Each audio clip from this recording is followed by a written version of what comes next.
Hello friends. Now in today's lecture we will be discussing uh, further part of our tourism subject. See friends, in our earlier lectures we had a discussion about what is meant by marketing and tourism marketing. Then we have seen what are the importance of tourism marketing. Then what is meant by tourism product. Also we had a discussion about features of tourism product, and then we have seen in our earlier lecture types of tourism product. Now in today's lecture we'll understand what is meant by tourism product planning. Friends, tourism product planning refers to planning product, services, destination of attraction, satisfaction to tourist, and absence of the tourism product planning may lead to the negative social and environmental consequences. Okay, अगर सही से अगर tourism product का planning नहीं होता है तो long term में इसके जो इफ़ेक्ट्स है, सोशल एंड एनवायरमेंटल इफ़ेक्ट जो है वो निगेटिव वे से हो सकते हैं. एंड दैट्स वाई अगर हम टूरिज़म इंडस्ट्री को डेवलप करना चाहते हैं तो टूरिज़म प्रोडक्ट प्लानिंग का होना बहुत ज़रूरी है.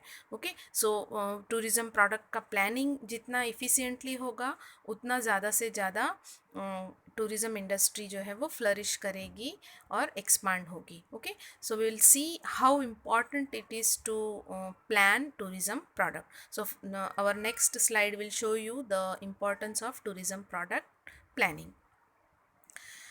Here you can see that the list is given about the significance or importance of tourism product planning so as to avoid overpopulated destination. अगर हम एक पर्टिकुलर टूरिज़म स्पॉट पर ओवर पॉपुलेटेड उस डेस्टिनेशन को बहुत ओवर क्राउडेड नहीं करना चाहते हैं तो हमें प्रॉपर टूरिज़म प्रोडक्ट प्लानिंग करना ज़रूरी है.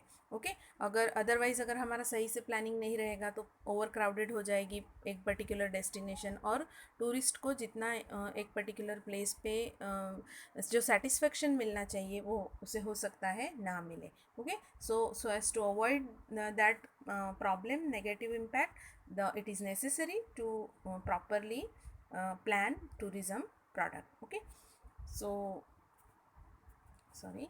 Our next importance is to avoid overburdened facilities. See friends, अगर सपोज़ हम चाहते हैं कि हमारे टूरिस्ट को जो भी कोई फैसिलिटी मिल रही है वो ठीक से मिले, ऐसे ना हो कि बहुत ज़्यादा पॉपुलेशन वहाँ पर हो जाए, ओवर क्राउडेड हो जाए डेस्टिनेशन, और हमारे जो टूरिस्ट है वो अगर ओवर क्राउडेड प्लेस पर अगर हम उन्हें कोई सर्विसेज देंगे, फैसिलिटी देंगे तो उन्हें ज़रूर उसमें कुछ ना कुछ कंप्रोमाइज़ करना पड़ेगा. ओके, सो जो फैसिलिटीज़ है वहाँ की, जो इंफ्रास्ट्रक्चरल फैसिलिटीज़ है, जो कुछ वहाँ पर उस डेस्टिनेशन पे जो एग्जिस्टिंग फैसिलिटीज़ प्रोवाइड की गई है वो फैसिलिटीज़ ओवरबर्डन्ड हो जाएंगी और कोई भी उसे ठीक से एंजॉय नहीं कर सकेंगे. सो अगर हम चाहते हैं कि ओवरबर्डन ना हो इंफ्रास्ट्रक्चरल फैसिलिटी के ऊपर, हर तरह की फैसिलिटीज़ के ऊपर, तो प्रॉपर टूरिज़म प्रोडक्ट प्लानिंग होना नेसेसरी है. नेक्स्ट इसका इम्पॉर्टेंस है to avoid overbuilding of hotels. Okay, overcrowded अगर प्लेस हो जाएगी, डेस्टिनेशन हो जाएगी, तो फिर नेचुरल बात है कि वहाँ पर कंस्ट्रक्शन वगैरह भी बहुत ज़्यादा हो जाएगा. ओके, सो ओवर इंफ्रास्ट्रक्चर जो है बिल्डिंग के अंदर बहुत ज़्यादा हो जाएगा एंड ओवर क्राउडिंग की वजह से ओवर बिल्डिंग होटल्स वगैरह जो है वो हो जाएंगी. तो ये अगर हम अवॉइड करना चाहते हैं तो टूरिज़म प्रोडक्ट प्लानिंग करना ज़रूरी है. टू अवॉइड पोल्यूटेड बीचेस, जो डेस्टिनेशंस है, जो प्लेसेस है जो टूरिस्ट को अट्रैक्ट करने वाली है वो क्लीन होनी चाहिए, हाइजीनिक होनी चाहिए. ओके, जहाँ पर पोल्यूशन नहीं होना चाहिए. अगर हम चाहते हैं कि ऐसी साइट्स जो है वो पोल्यूशन फ्री रहें तो फिर प्रॉपर टूरिज़म प्रोडक्ट प्लानिंग होना ज़रूरी है. ओके, सो दैट जो डेस्टिनेशन है, फिर चाहे वो नेचुरल लेक्स हो या मैन मेड लेक्स हो या कोई सेंचुरीज हो या कोई भी म्यूज़ियम है, कोई भी प्लेस है, मगर वो उस जगह को पॉल्यूटेड हम अगर नहीं रख करना चाहते हैं, उसका निगेटिव इम्पैक्ट वहाँ पर नहीं लाना चाहते हैं एनवायरनमेंट के ऊपर, तो प्रॉपर टूरिज़म प्रोडक्ट प्लानिंग होना ज़रूरी है, to avoid cultural conflicts. Okay, cultural conflicts भी नहीं हो अगर हम चाहते हैं तो प्रॉपरली टूरिज़्म प्रोडक्ट को प्लान करना पड़ेगा, कि ऐसे नहीं कि भाई किसी एक पर्टिकुलर प्लेस पे एक डेस्टिनेशन जो है वो किसी एक कम्युनिटी को बिलोंग करती है, उसको ही डेवलप कर दिया, दूसरी कम्युनिटी हर्ट हो गई, ऐसे नहीं होना चाहिए। तो कल्चरल कन्फ्लिक्ट को अवॉइड करने के लिए हर एक जो रिलीजन है, हर एक कल्चर के जो लोग हैं, उनके किसी के भी सेंटिमेंट्स कहीं हर्ट ना हो जाएं, इसकी भी केयर हमें लेनी पड़ेगी।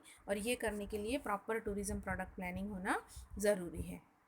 किसी भी एक पर्टिकुलर रिलीजन को बिल्कुल आप बहुत ज़्यादा इंपॉर्टेंस दे रहे हो, दूसरे को निगलेक्ट कर रहे हो, ऐसा नहीं होना चाहिए, क्योंकि ऐसे होने से कल्चरल कन्फ्लिक्ट्स जो है वो क्रिएट होते हैं। ओके, तो अगर हम चाहते हैं कि बिल्कुल हेल्दी सा एटमॉस्फेयर रहे सारे कम्युनिटीज़ के बीच में, बिल्कुल आपस में मेल जोल कर लोग रहें, तो कल्चरल कन्फ्लिक्ट्स ना हो, तो हमें टूरिज़्म प्रोडक्ट प्लानिंग करना ज़रूरी है। टू अवॉइड डिससेटिस्फाइड टूरिस्ट, देखो अगर ओवरबर्डन फैसिलिटीज़ जो है उसके ऊपर क्राउड ज़्यादा होने की वजह से वहाँ पर पोल्यूशन है, वहाँ पर टूरिस्ट लोगों को कोई फैसिलिटी अगर ठीक से नहीं मिल रही है, तो नेचुरल सी बात है कि जो टूरिस्ट रिलैक्स होने के लिए आए हैं उल्टा वो वहाँ पर स्ट्रेस्ड हो जाएंगे और वो डिससेटिस्फाई होकर जाएंगे। तो जो आने वाले दूसरे जो लोग रहेंगे उनको भी वो उसी तरह का फीडबैक देंगे, तो क्या हो जाएगा, निगेटिव इम्पैक्ट हो जाएगा टूरिज़्म इंडस्ट्री के ऊपर।